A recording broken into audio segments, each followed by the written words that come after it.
Magandang araw mga pamangkin, muli nating tunghayan ang istorya ng ating bida na si Tiny na binigyan ng pangalawang pagkakataon upang bumalik sa pagkabata, at kanyang itama ang kanyang kasanayan sa pakikipaglaban upang sa susunod na pagkakataon ay magawa na niyang iligtas ang sanlibutan.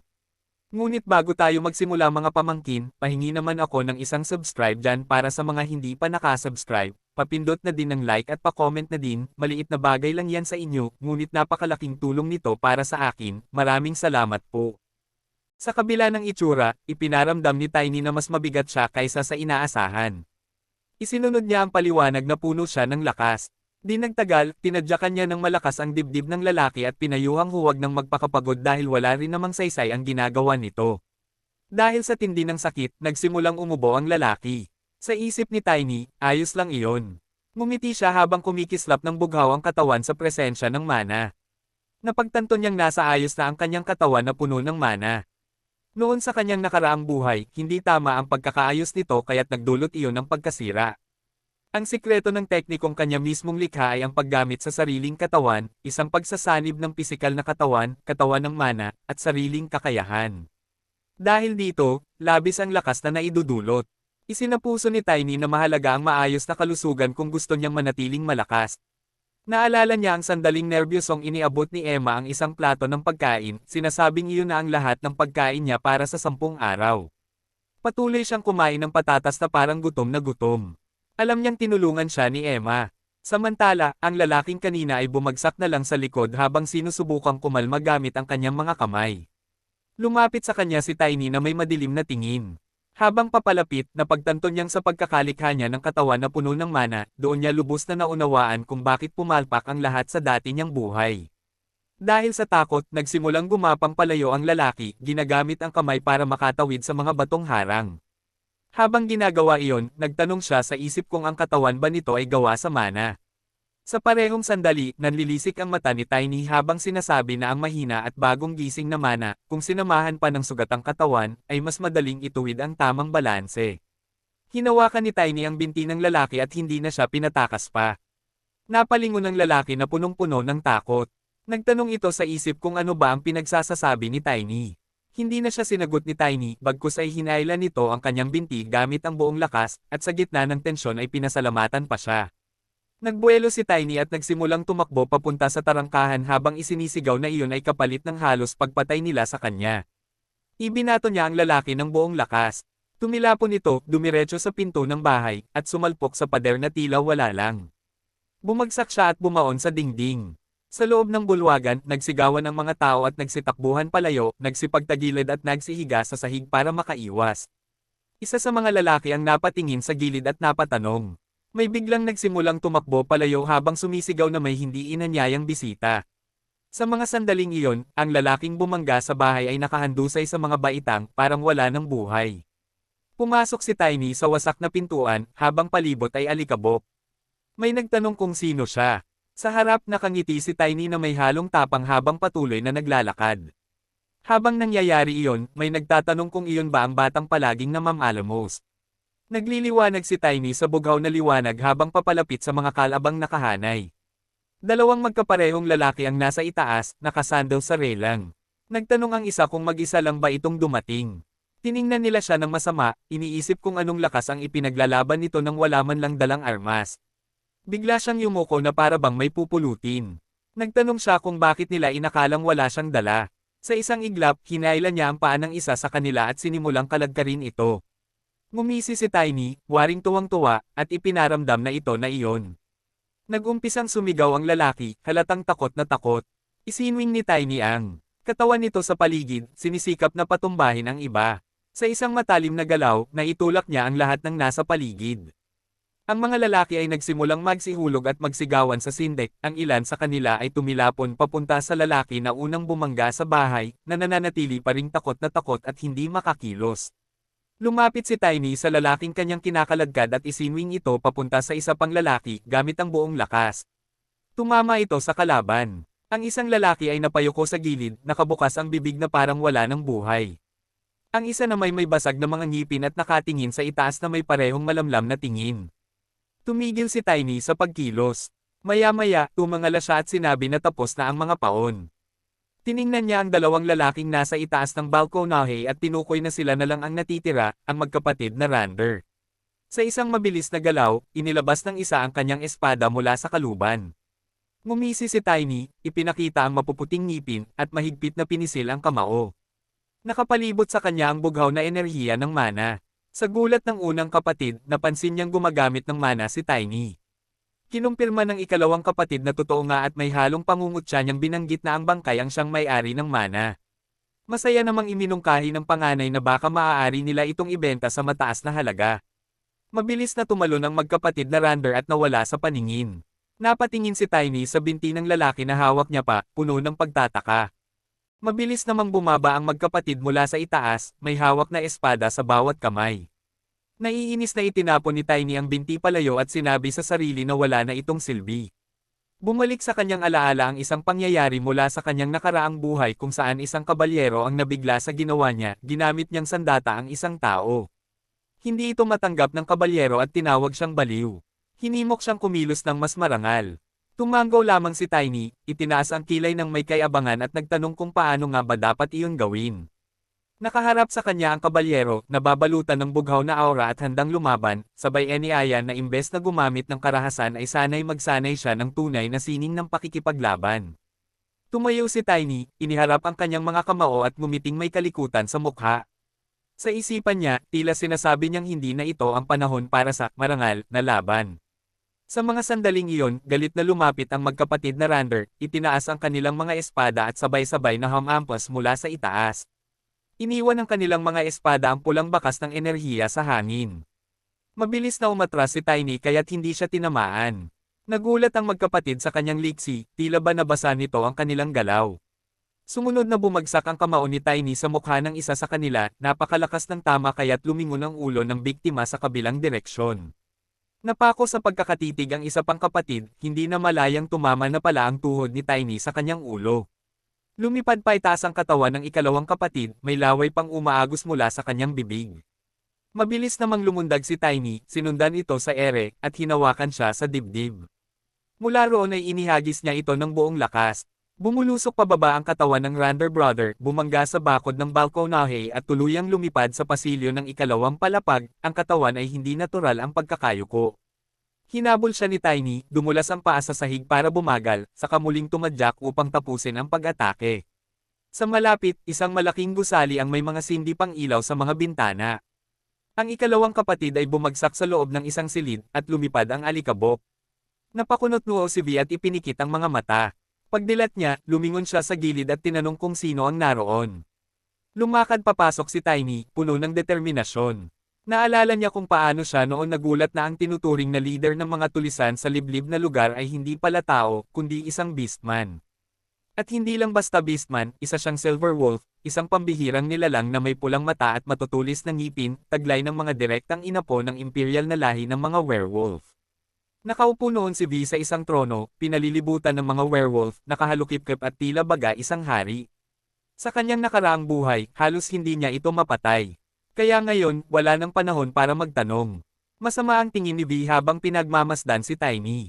Sa pagkakataong ito, handang-handa na si Tiny na makipaglaban at tuklasin ang katotohanan. Puno ng galit ang kanyang katawan habang nakaharap kay V. Galit na galit ang Silver Wolf na gustong malaman kung bakit niya ito ginawa. Sa halip na sumagot ng direkta, ngumiti lang si Tiny at tila sinasabing halata naman ang dahilan. Tinanong pa niya kung iyon na ba ang huling salitang gusto nitong marinig. Napuno ng poot si V, tinawag siyang mayabang na bata at nagbanta na pupunitin niya ang kanyang lalamunan. Kasabay ng isang malakas na alulong, nagsimulang magbago ng anyo si V. Samantala, si Tiny naman ay nakatayo sa tabi ng walang malay na katawan ng kapatid na Rander, nakahalukip-kip at may halong panunuya sa tinig. Para bang sinasabi niyang dito pa lang sana nagsimula ang lahat. Umaban si V, inabot ang kanyang kamay, na may mahahabang kuko, habang mabangis na umuungol. Sa kanyang harapan ay ang matikas na beastman, unti-unting lumalapit. Habang pinagmamasdan ito ni Tiny, napalawak ang kanyang mga mata sa pagtataka. Napansin niyang hindi kulay pilak ang balahibo ng nilalang. Kaya't may halong panlalait niyang iminungkahi na baka hindi ito silver wolf, baka anak lang ito ng isang aso. Ang mga salitang iyon ay tila tumama sa pinakamaselang bahagi ng pagkatao ni V. Nagliliyab sa galit ang kanyang mga mata, at sa gitna ng pag-ungol, galit na galit siyang hamampas ng kamao sa sahig. Nagulat si Tiny at naitanong sa sarili kung ano ang nangyayari. Biglang umatake si V gamit ang kanyang harapang paa, ngunit mabilis na nakailag si Tiny. Sa isip niya, mas malakas at mas mabilis si V kaysa sa magkapatid na Randers. Sa isang iglap, muling sumugod si V, ngayon gamit ang kabilang paa, ngunit muling naiwasan ni Tiny ang atake. Napansin niyang mas mahina si V ngayon kumpara sa nakaraan niyang buhay. Bigla niyang hinawakan ang nguso ng lobo at pinakawalan ang isang malakas na suntok. Napalakas ang ungol ni V sa sakit. Galit na galit si Tiny habang iniisip kung iniisip ba ni W na bumalik siya para lang saksihan ng ganitong kahabag-habag na eksena. Mahigpit niyang pinisil ang bibig ng lobo gamit ang kanyang mga daliri na panang mana. Napasinghap si W sa sakit habang lumalabas ang mga kidlat mula sa kanyang mga mata. Hawak ang kanyang dagwang nguso, umuungol siya ng desperado. Naalala ni Tiny na may halong pagyayabang ang sinabi noon ng mga kapwa niya Beastman na tuturuan siya kung paano asintahin ang mga nababaliw nilang kaangkan. Ang mga mata ni V ay kumikislap sa matinding galit habang umaagos ang dugo. Itinaas niya ang kanyang matang lawit ang mga kuko at sinubukang hulihin si Tiny gamit ang mga galame. Ngunit mabilis itong naiwasan ni Tiny habang paikot siyang tumatakbo sa paligid ni V. Sa isip niya, ang malupit na palo ang pinakamabisang lunas sa aso na may rabies. Isang malakas na sipa ang pinakawalan niya kay V. Tumilapon ito sa ere at bumagsak ng malakas sa sahig, bumuga ng dugo mula sa kanyang bibig.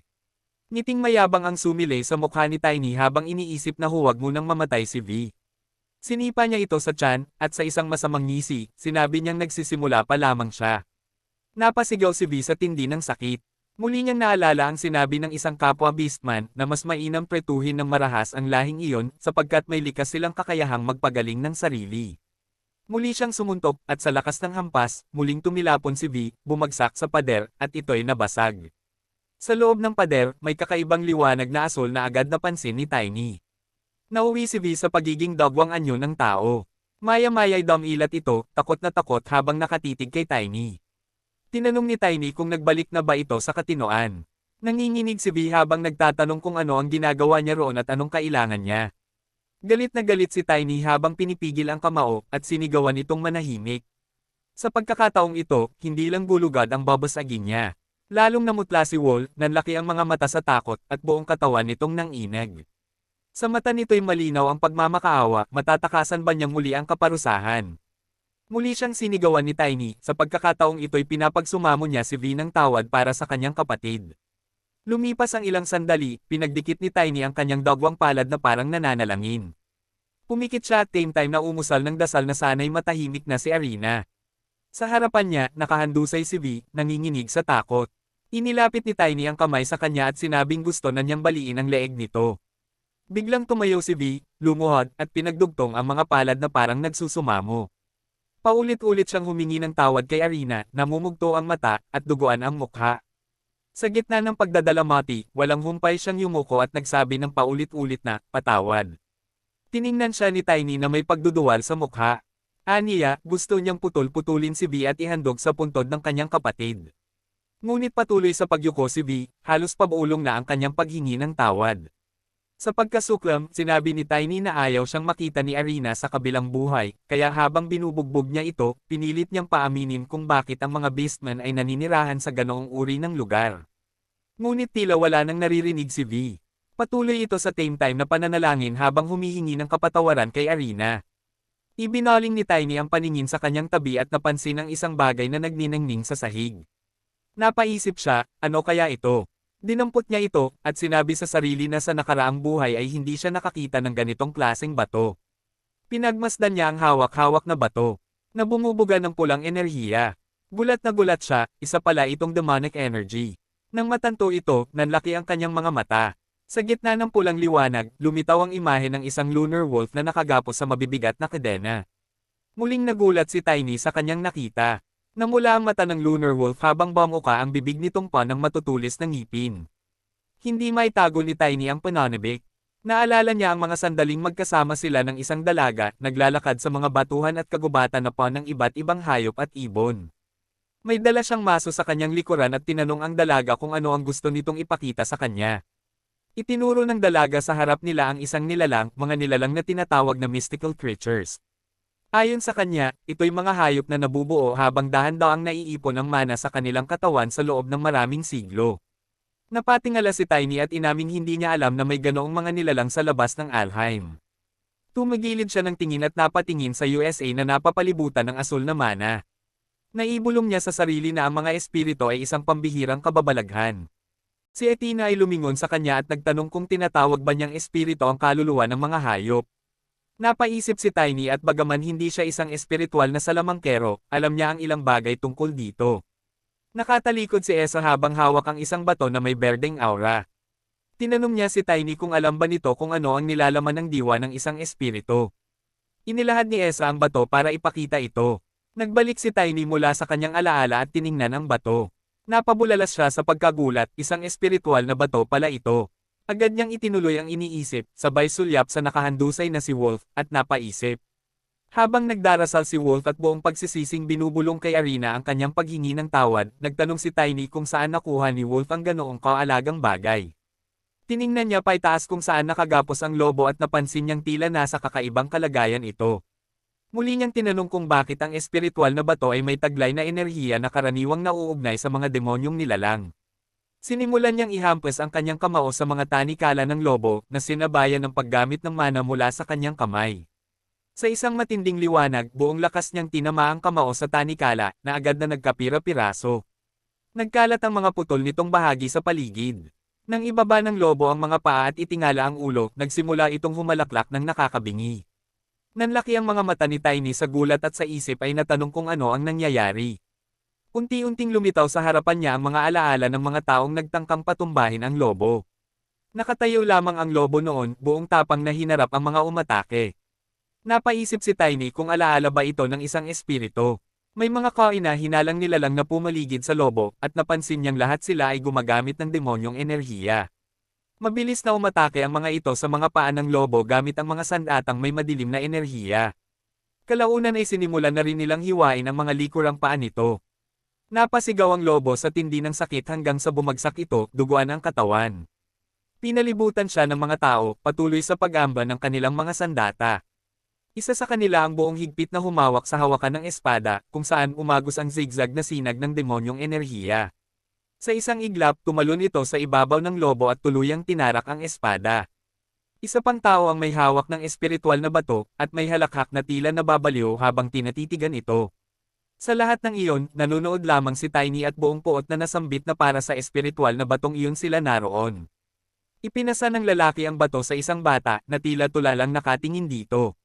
Napaisip si Tiny kung sino ang batang iyon at kung bakit sa kanya ibinigay ang bato. Biglang nagsimulang tumubo ang balahibo sa katawan ng bata, nagbago ang kanyang mga binti at naging parang sa hayop, at ang kanyang ulo ay naging hugis lobo.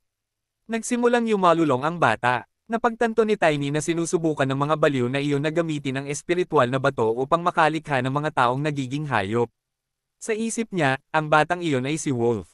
Sa likuran ng bata, ang espiritu ng lobo ay nakangising naglalabas ng pangil. Tinanong ni Tiny kung may gumawa ba sa kanya. Nagsimulang manginig si Wolf at muling humingi ng tawad kay Arena. Napansin ni Tiny ang isang bagay sa gilid at agad siyang napalingon. Ang espiritu ng lobo ay bumuka ang bibig at lumapit kay Wolf na tila aatakihin siya. Mabilis na hinaranggan ni Tiny ang daraanan nito at pinigilan ito. Hinampis ng espiritu ang lupa gamit ang mga paa nito. Itinapat ni Tiny ang kanyang kamay at sinabi na dapat pagbayaran ng nilalang na ito ang lahat bago siya mamatay.